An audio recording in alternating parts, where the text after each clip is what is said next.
इथं सांगू ना आपण ही स्विफ्ट डिझायर गाडी आहे, तर ती माझ्या गाडीला मागणं पंचला धडकली. आता तिथे माझ्या साईडनं पिकअप होता, मी डाव्या बाजूनी चाललेलो होतो, पिकअप उजव्या हाताला होता. या गाडीला अंदाज आला नाही, तर स्पीड ब्रेकर दाखवतो.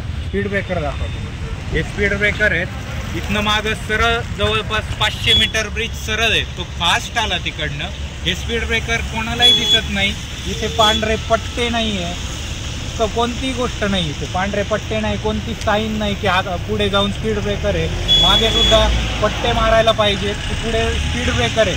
कोणत्याही ड्रायव्हरच्या लक्षात येत नाही. पावसाचं वातावरण आहे, हा माणूस सरळ आला, त्याचा स्पीड भरपूर असणार आहे कारण ब्रिज सरळ आहे तिथं. आणि इथे ह्या स्पीड ब्रेकरवरती मी पूर्ण ब्रेक दाबला की स्पीड ब्रेकर आहे म्हणून ब्रेक दाबला. त्यांनी डायरेक्ट गाडीला मागच्या बाजूनी ठोकलं. माझ्या उजव्या हाताला पिकअप होती, ती पण घासली असेल, पण ती ठोकल्यामुळे मी डिवायडरच्या म्हणजे कठड्याच्या त्या बाजूला गाडी घासल्यामुळं एअरबॅग ओपन झाल्या.